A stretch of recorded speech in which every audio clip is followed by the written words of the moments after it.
আমি ধন্যবাদ দিতে চাই আমাদের বিজেপির সর্বভারতীয় সভাপতি শ্রী জেপি নাড্ডাজি মহোদয়কে, যিনি আমাদের আহ্বানে সাড়া দিয়ে আমাদের এই সমাবেশে উপস্থিত হওয়ার জন্য আমি সবাইকে একবার করতালির মাধ্যমে ওনাকে স্বাগত জানার জন্য আমি বলবো।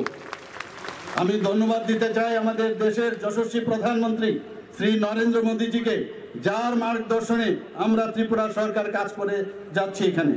আমি ধন্যবাদ দিতে চাই আমাদের দেশের মাননীয় গৃহমন্ত্রীজি, যিনি সময় সময় ওনার কাছ থেকে আমরা দিক নির্দেশিকা আমরা পাই।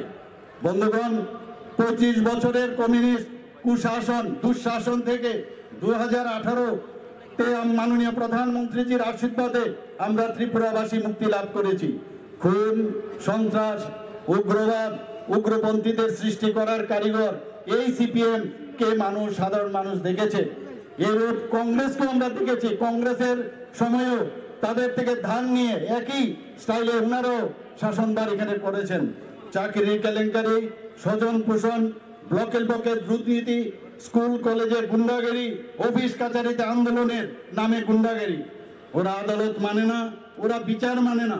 কিছুদিন আগে অদ্ভুত লাগলো আমার কাছে, আপনারা নিশ্চয়ই শুনেছেন যে মাননীয় কোর্টের নির্দেশে বিলুনিয়াতে ওদের 3 নেতাকে জেলে যেতে হয়েছে, কিন্তু ওনারা কি বলছেন, ওনারা কোনো দোষ করেননি।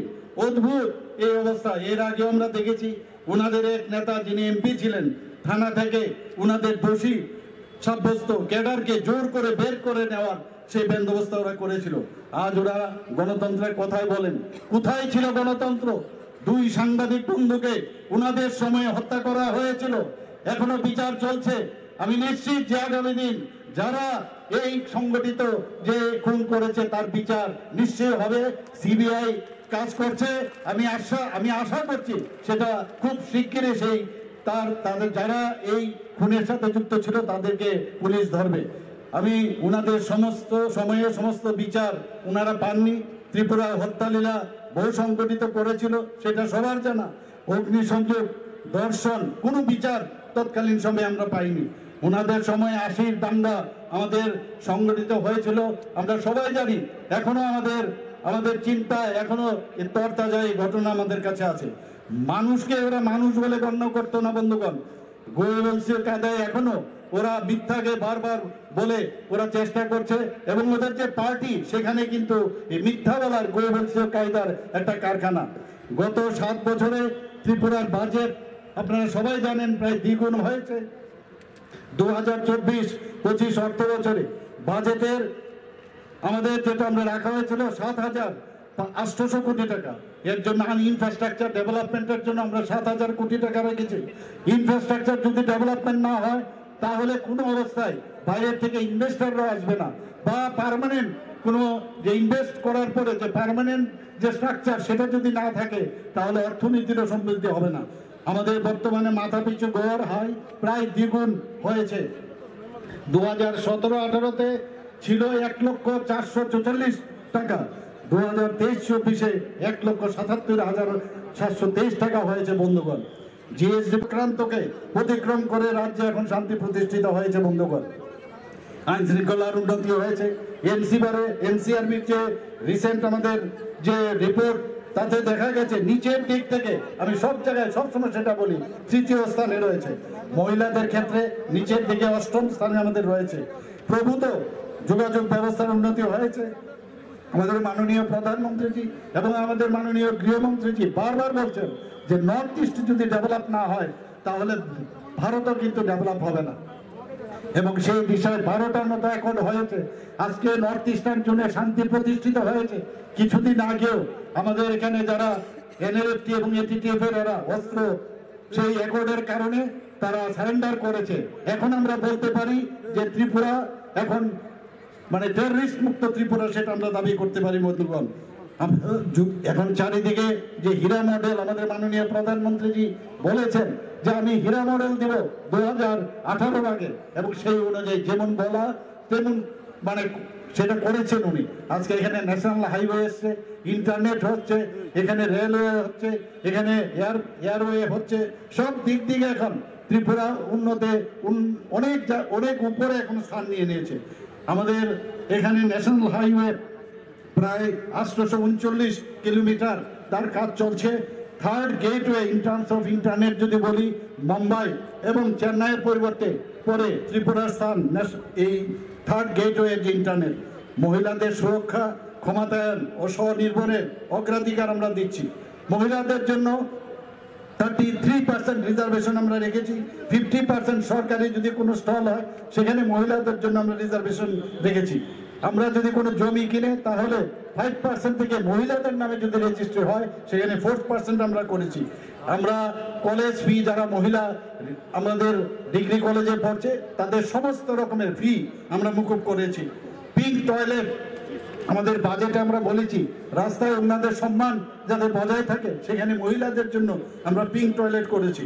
যুবকদের কর্মসংস্থানের প্রাধান্য আমরা দিচ্ছি।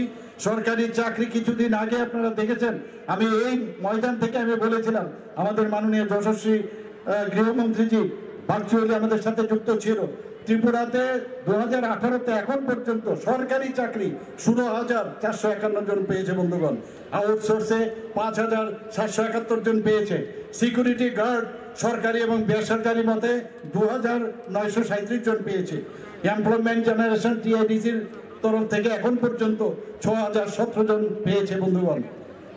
এমএসএমইর মাধ্যমে প্রায় 2 লক্ষের অধিক এন্টারপ্রেনার এখন তৈরি হয়েছে ত্রিপুরাতে। বেকারত্বের যদি কথা বলি, বেকারত্বের হার 1.7% ত্রিপুরাতে, অথচ জাতীয় গড় যেখানে 3.2% আছে। মাননীয় অমিত শাহজির উপস্থিতিতে আমরা কিছুদিন আগে প্রায় 2,830 জন বিভিন্ন পদে আমরা নিয়োগপত্র এখানে দিয়েছি। নিয়োগ প্রক্রিয়া অব্যাহত রয়েছে। আরো আগামী দিনে প্রায় 8,000-এর মতো চাকরির ব্যবস্থা হচ্ছে এবং তার কাজও এখানে শুরু হয়েছে। আমরা কিষাণ সম্মান নিধির যদি কথা বলি, বার্ষিক 6,000 টাকা করে প্রতিনিয়ত কিষাণরা এখানে পাচ্ছে। মুখ্যমন্ত্রী জন আরোগ্য যোজনা 2023-এ আমরা শুরু করেছি। আপনারা জানেন প্রধানমন্ত্রী জন আরোগ্য যোজনা আমরা 100% আমরা এখানে স্যাচুরেশন পয়েন্ট আমরা এনেছি। কিন্তু বাকিরাও যাতে এই সুরক্ষার, যেখানে স্বাস্থ্য সুরক্ষার বিষয় আছে, মুখ্যমন্ত্রী জন আরোগ্য যোজনা সেটা আমরা করেছি, সেটারও কাজ চলছে। মানুষ একমাত্র ত্রিপুরায় একমাত্র আমাদের রাজ্য ভারতবর্ষের মধ্যে যেখানে 100% এই স্বাস্থ্য সুরক্ষায় তারা এখানে সে কাভারেজ ওনারা পাচ্ছেন। ঠিক আছে, যে ত্রিপুরাতে যখন আমরা ইনভেস্টর মিট করি, ডেস্টিনেশন ত্রিপুরা, প্রায় প্রচুর যারা ইনভেস্টর এখানে এসছেন, 887 জনের মতো ইনভেস্টর এসছেন এবং তাতে করে আমাদের এখানে 3,700 কোটি টাকার মৌ ওনারা করেছেন বন্ধুগণ। আমরা ত্রিপুরার মানুষ এই জিন্দাবাদ জিন্দাবাদের কালচার এখন মুক্তি পেয়েছি। আমরা আগে প্রতিনিয়ত আমরা দেখতাম এই জিন্দাবাদ জিন্দাবাদ, সেই থেকে আমরা মুক্তি পেয়েছি বন্ধুগণ। 35 বছরে সিপিএম এবং কংগ্রেস যে পুরনো ক্যাসেট সেইগুলো বাজিয়ে বাজিয়ে ওরা সারা বছর ওরা কাজ করতো এখানে বন্ধুগণ। আমি আশা করি কংগ্রেস নেতাদের যে মায়েদের ইজ্জত লুণ্ঠনকারীদের এবং খুনিদের কাছে ক্ষমতার লোভে যে সব বিক্রি করে দিয়েছে, ওনারা বোঝা উচিত যে ওদের সাথে না থাকাটাই সবচেয়ে বাঞ্ছনীয়। মানুষ তাদেরকে কোনো অবস্থায় গ্রহণ করবে না বন্ধুগণ। ভাগ্যিস এবারের 2023 ইলেকশন এমন একটা অবস্থা করেছিল কংগ্রেস এবং সিপিএম এর, আমরা বলি বাম কংগ্রেস, তাদের মিতালিতে এমন একটা অবস্থা করেছিল যে 2023-এ আর ভারতীয় জনতা পার্টির নেতৃত্বাধীন সরকার আসবে না। কিন্তু সেখানে মাননীয় প্রধানমন্ত্রীজির নেতৃত্বে এবং আমাদের সর্বভারতীয় সভাপতি শ্রী জেপি নাড্ডাজির নেতৃত্বে এবং আমাদের গৃহমন্ত্রীজি যে আমাদের উপর আস্থা রেখেছেন, যে কারণে আবার আমরা এই ত্রিপুরাতে বিজেপি সরকার আমরা এখানে প্রতিষ্ঠিত করতে পেরেছি বন্ধুগণ। আমি আর বিশেষ কিছু বলছি না। এখন যে অবস্থায় এখন ত্রিপুরা চারিদিকে ভারতবর্ষের এমন এক জায়গায় এখন প্রতিষ্ঠিত হয়েছে, ত্রিপুরা এসডিজি যেটা সাস্টেনেবল ডেভেলপমেন্ট গোলস, এর ক্ষেত্রে ত্রিপুরা টপ পারফর্মিং স্টেট হয়েছে। সেখান থেকে এখন ফ্রন্ট রানার স্টেট হিসাবে এগিয়ে যাচ্ছে বন্ধুগণ। মাননীয় প্রধানমন্ত্রীর বিকশিত ভারত গড়ে স্বপ্নকে আমাদের রাজ্যে সার্বিক অর্থে আমরা রূপায়ণ করতে চাই। আমরা সত্যি যারা 10,323-এর কথা আমরা বলছি, ওনারা যখনই কোনো চাকরি দিত দেখা গেল কোর্টে চ্যালেঞ্জ হতো। এখন পর্যন্ত এই ত্রিপুরা সরকার যেভাবে স্বচ্ছতার সাথে কাজ চালাচ্ছে, স্বচ্ছতার সাথে চাকরি দিচ্ছে, একটাও কেস আপনি দেখাতে পারবেন না যেটা চ্যালেঞ্জ হয়েছে কোর্টে। বন্ধুগণ, আমরা স্বচ্ছতার সাথে আমরা থাকতে চাই। মাননীয় প্রধানমন্ত্রী যে স্বচ্ছতার সাথে আমাদের ভারতের সরকারকে উনি চালাচ্ছেন, সেই দিশায় আমরা ত্রিপুরা সরকার আমরা সেইভাবে চালাচ্ছি। বন্ধুগণ, আমি কিছুদিন আগে আপনারা প্রতি ঘরে সুশাসন, আমরা প্রতি ঘরে সুশাসন প্রথমবার মাননীয় প্রধানমন্ত্রীর জন্মদিনে আমরা শুরু করেছিলাম 2022 17ই সেপ্টেম্বর, এবং দ্বিতীয়বার আমরা নভেম্বরে 23 আবার শুরু করেছি দ্বিতীয়বার। মানুষের প্রতিটা ঘরে গিয়ে আমাদের কেন্দ্রের যে স্কিমগুলো আছে, ত্রিপুরা সরকারের যে স্কিমগুলো, সেগুলো মানুষের ঘরে ঘরে আমরা নিয়ে গেছি। বন্ধুগণ, তাতে করে প্রচুর মানুষ তাতে লাভ পেয়েছে। বন্ধুগণ, সবাইকে আমি আবার এখানে উপস্থিত থাকার জন্য আমি হার্দিক অভিনন্দন ও শুভেচ্ছা জানিয়ে আমি আমার বক্তব্য শেষ করছি। জয় হিন্দ, বন্দে মাতরম, ভারত মাতা কি জয়।